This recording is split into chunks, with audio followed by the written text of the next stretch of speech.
What's up, everybody? Tonight you're cooking with Darren, and we are making one of the favorite things that I like to make: heat spaghetti. Not hot spaghetti, not regular spaghetti, not meatballs and spaghetti, but heat spaghetti. Why do we call it that? Well, there's a lot of heat in this. It's got a lot of flavor. We got some ancho pepper, we got some cayenne pepper, we got black pepper, hot shot, which is a combination of black pepper, crushed red pepper, a whole lot of cumin, and just different flavors that work together really well. It's got a nice tomatoey type tangy taste at first, and then pow, you get hit. Lots of heat after that. It's a really, really good thing to make. I enjoy it, and we're going to get started. So let's grab the camera and move it over here and see what we're going to do. I hope everything's getting adjusted right, because I can't see what's going on. But basically, we're going to start with our pan here, and we're going to turn it on a medium heat, which for us will be about a 6 to 7. Then we're going to come over here. We've already chopped up about 3 slices off of a Vidalia onion, and we're going to use about half of that. We've got 2 1-pound packages of 93.7 ground beef, cayenne pepper, this sea salt that I really love that was kind of hard to find, and it's kind of expensive, but you don't really need a whole lot of it. So we're going to use this. Another thing called hot blends or hot shot, depending on which particular brand you're using. Some Williams and Sonoma ancho chili powder. Also going to use cumin seed and some Mediterranean oregano leaves. What I did with that is I took all the leaves out, put them in a coffee grinder, and grinded them up into a powder form.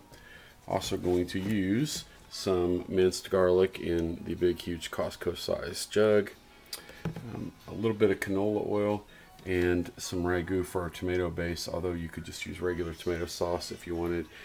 I like ragu. It's got a little bit of sweetness to it. So we're going to start off here by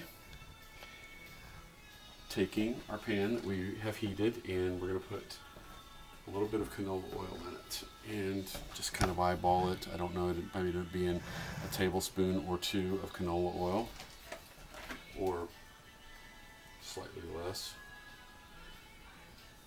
I'm just going to let that spread around a little bit and kind of coat around the pan.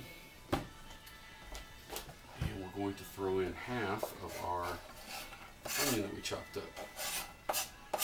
And we're going to let that get really, really nice in there.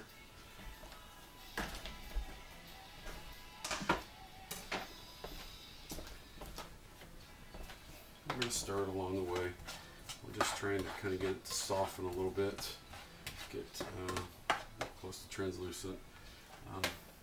While this is cooking, we're going to throw a little bit of salt on it, just using approximately a pinch or so, maybe a little more. It's really strong.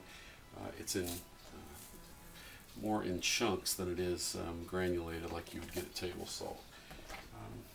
We're also going to throw in, I don't know, about a half a tablespoons of this hot blends mixture. It's black and red crushed pepper. And we're going to put in, at the beginning, just a little bit of cumin. This is at the beginning now with the onions. Okay? And just a little bit of oregano leaves that we put in our coffee bean or spice grinder. It's really nice. It's fine powder. I don't like oregano in the larger form. I love to cook with it when it's like this, although it does tend to reduce the volume down to about a quarter of the size. It's really concentrated, good flavor. I like it. So we can hear things starting to happen over here. Things are starting to cook, getting a little sizzle going, which is good. And we're going to stir this up, spread all this love around, get everything going, get it happy. And we're going to open up our 2 packages of ground beef. We have 2 1-pound packages of 93.7 beef. And we're going to open up the first package. Open up the second package. I'm going to go ahead and just dump the second package on top of the first package. Throw away that package. We're going to go wash our hands because you gotta wash your hands after working with meat. Okay, that's good. Everything's fine. Onions are starting to cook up nicely.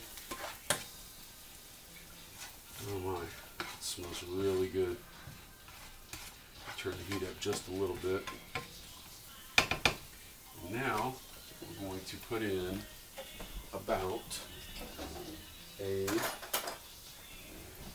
tablespoon and a half of this garlic. And it's a good garlic when you don't want to go through the trouble of having to get fresh all the time. I know fresh is good, but with this recipe, I've always used this processed in oil garlic, and you don't really notice the taste that much in this dish. This, in fact, makes it taste hotter for some reason, so that's why we use it. We're going to continue to use this. Put this back in the fridge. And stir this up a little bit. We're getting some nice sizzle going now. Real nice. It smells wonderful. I'm going to go ahead and throw in our 2 packages of ground beef.